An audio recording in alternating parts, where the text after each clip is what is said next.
안녕하십니까. 2022년 11월 23일 수요 저녁 희망누리 희망 메시지의 시간입니다.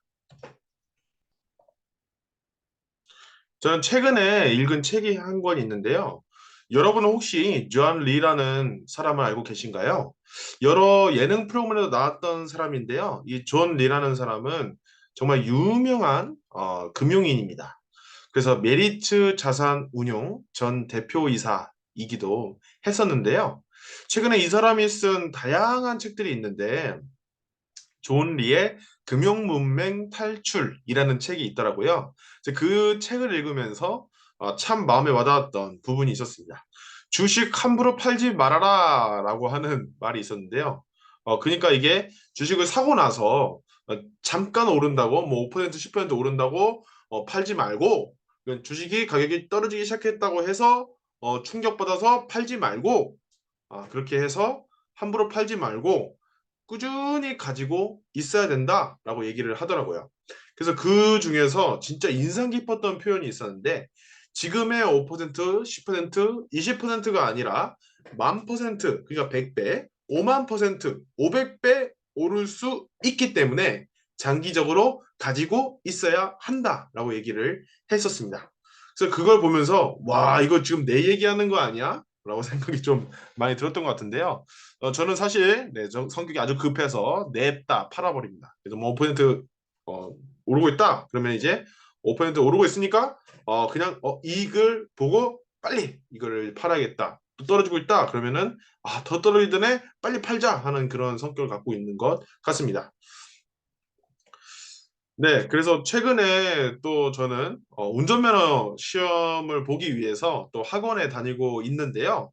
그 학원에 다니면서 진짜 최근에 이제 그 악셀을 너무 빠르게 밟아가지고 급하게 밟아가지고 급발진이 몇 번 있었어요. 그래서 이제 옆에 시험관 그 감독관님이 좀 급하네, 좀 천천히 하세요, 이렇게 좀 야단을 치셨었는데요. 네, 그만큼 저는 좀 급한 성격인 것 같습니다. 사실 저뿐만 아니라 유독 한국 분들이 좀 성격이 급하신 것 같아요. 여러분 혹시 빨리빨리 문화, 네, 외국인들이 따라하기도 하는데요. 빨리빨리 문화라는 것을 좀 알고 계신가요? 최근에 이런 짤들 또 영상들이 많이 돌죠. 한국인이 좋아하는 속도, 한국인이 좋아하는 영상이라고 해서 그런 컨텐츠들을 여러분 한 번은 보셨을 것 같아요. 네, 과연 여러분의 빨리빨리, 여러분들의 성격이 급한 부분은 어떤 부분인가요? 좀 들어보고 싶기도 한데요. 우리는 이게 주식을 사고 팔 때도 또 여러 가지 다양한 그런 이제 일들이 많죠. 근데 그러한 일들에 있어서 우리는 왜 그렇게 급할까? 한국인들은 왜 그렇게 급할까? 그렇게 생각을 하게 되는 것 같습니다. 좀 근데 사실 원인은 다양하게 있겠지만 저 같은 경우는 좀 내가 손해 볼까 봐, 또 내가 손해 보고 있다면 피해가 덜 가기 위해 다양한 이유가 있겠죠. 이뿐만 아니라 어떻게 보면 내가 더 많은 이익을 보기 위해서 짧은 시간 안에 많은 것들을 함으로써 더 많은 행위들, 더 많은 이익을 내기 위해서 그렇게 또 빨리빨리 급하게 하게 되는 것 같습니다. 근데 이제 이렇게 보면은 우리는 어찌 보면 이익이 되고 또 도움이 되고 내가 결정할 수 있는 것에도 좀 인내심이 좀 부족하다, 좀 급하다 생각이 들게 되는데요. 만일 우리가 억울한 일을 당하게 되면 우리의 인내심은 어떡할까 생각이 들게 되는 것 같습니다. 우리 주변에 참 억울한 일들이 좀 발생을 많이 하게 되는 거를 우리는 살면서 보게 됩니다. 좀 최근에 크게 이슈가 되는 게 있어요. 뭐 114나 경찰청에서 뭐 이렇게 여러 가지 또 문자가 오잖아요. 그러니까 뭐 이 뉴스에서 나오는 것처럼 뭐 이런 뭐 대출 상품을 소개해 준다든지 감사, 금융기관을 사칭해서 이렇게 전화를 하는 이렇게 사기를 치는 것들을 보게 됩니다. 근데 여러분 그거 알고 계신가요? 보이스 피싱으로 연이 아니라 하루에 12억 원의 금액이 피해를 보고 있다고 합니다. 근데 주요 대상이 어떤 사람들이 당하냐? 바로 나이든 노인분들과 또 사회 초년생들이 이러한 사기를 당하게 되는데요. 저는 이걸 보면서 정말 아르바이트를 하면서 뼈 빠지게 모았던 돈이 혹은 노후를 위해서 사랑하는 자식들을 위해서 아껴뒀던 돈이 이렇게 하루 한순간에 그 사기에 의해서 당하게 돼서 억울한 일에 당하게 돼서 그 돈이 없어진다고 생각하니까 참 저도 좀 마음이 아프게 되는 것 같습니다. 근데 이렇게 억울한 일을 당하게 되는 사람들이 우리 주변에 참 흔하게 보이는 것 같아요. 저도 최근에 사실 보이스피싱을 당할 뻔한 거예요. 저는 이제 사회에서도 경험도 있고 한데 와 나도 이제 당할 뻔했어요. 너무 무섭더라고요.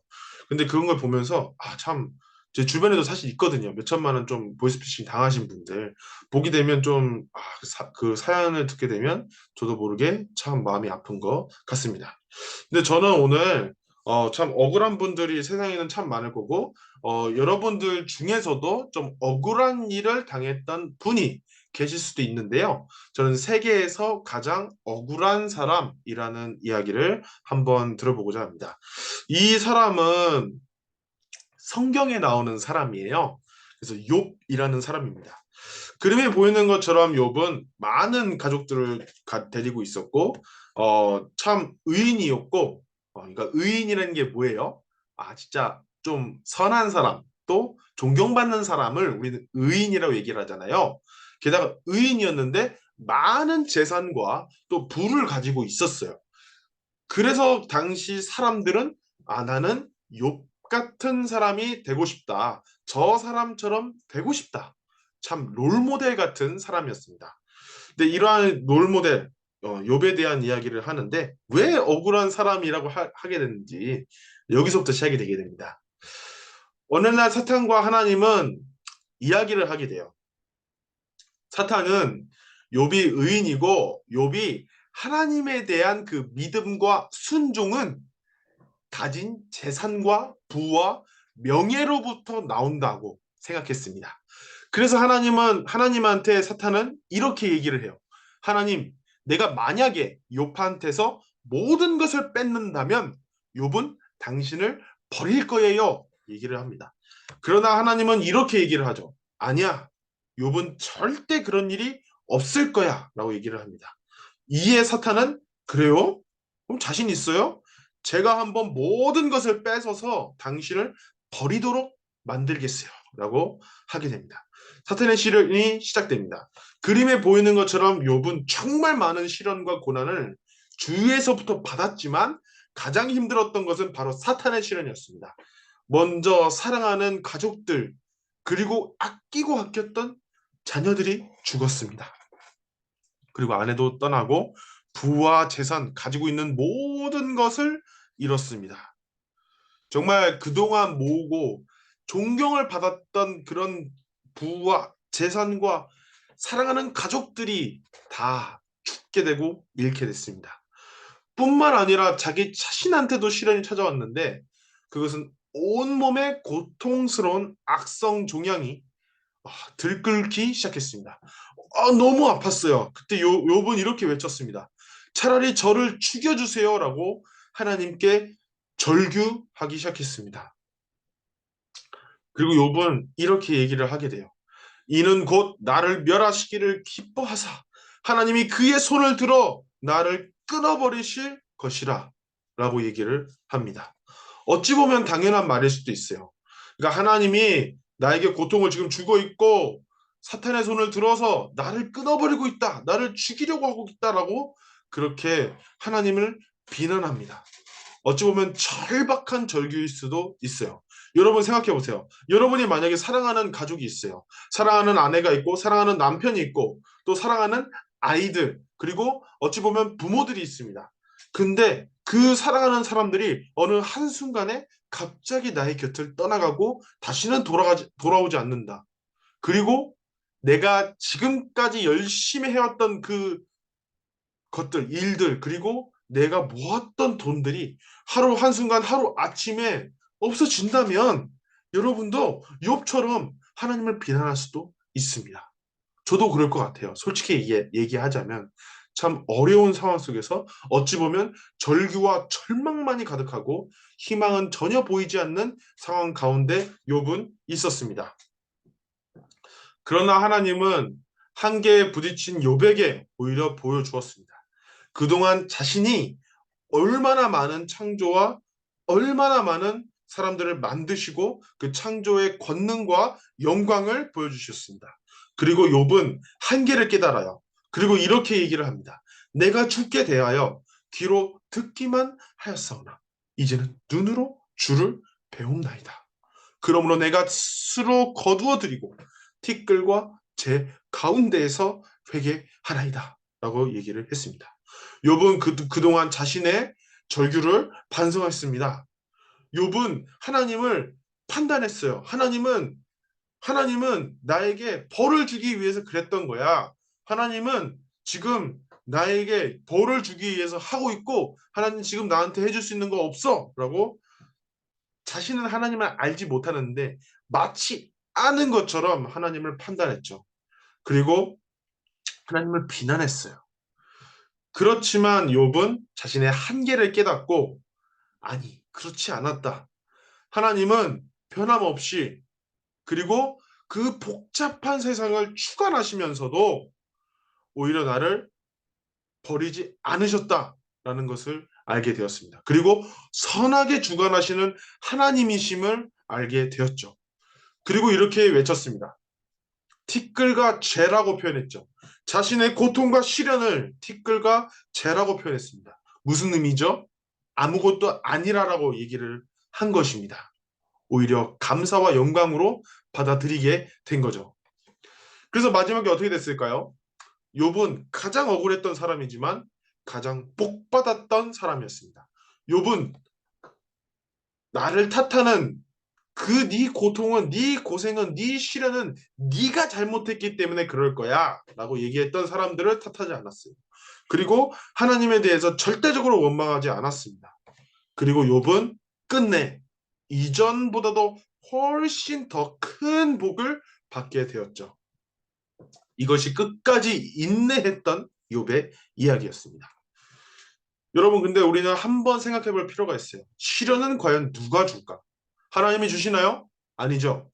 어떻게 하나님이 시련을 주시겠습니까? 하나님은 우리의 부모인데 자식을 고통을 주기 위해서 고생을 주기 위해서 시련을 주기 위해서 그렇게 행동하는 부모가 있나요? 없죠. 당연한 얘기입니다. 바로 사탄이 시련을 주고 있습니다. 근데 왜 우리는 의문이 들 수도 있어요. 왜 하나님이 사탄이 인간에게 또 나에게 욥에게 시련을 주는 것을 허락하실까? 그 의문이 들 수도 있습니다. 이런 말씀이 있어요.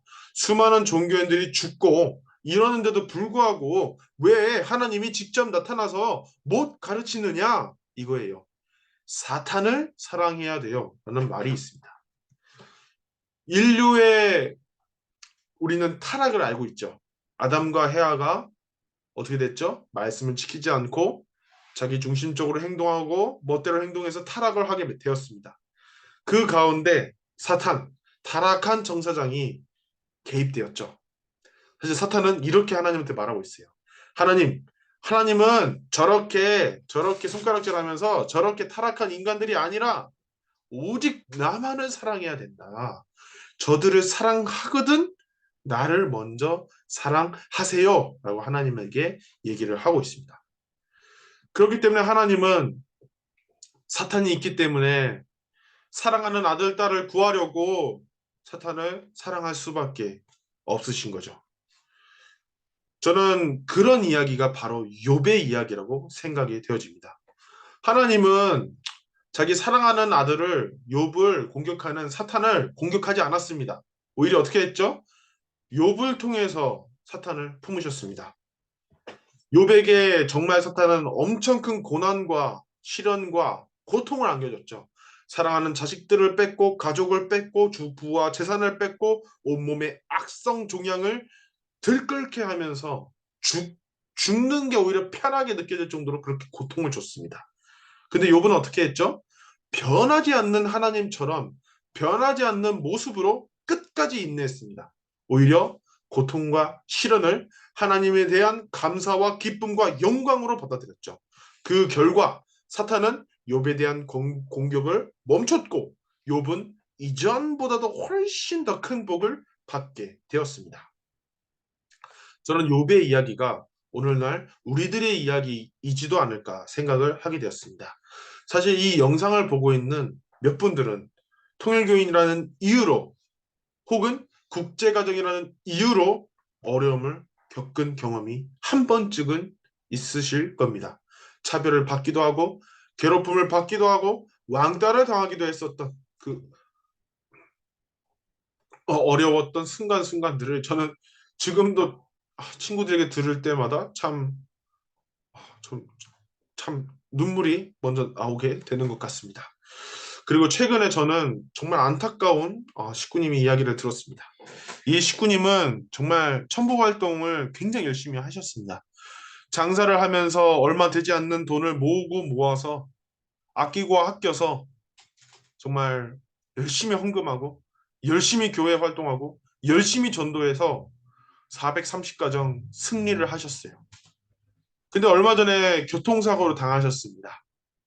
그리고 병원에서 검사를 해보니까 뭔가 이상한 거예요. 혈액이 끈적끈적했습니다. 보니까 혈액암이었어요. 그래서 의사 선생님은 이 어머님께 이제 살 날이 얼마 남지 않았다라는 이야기를 하셨습니다.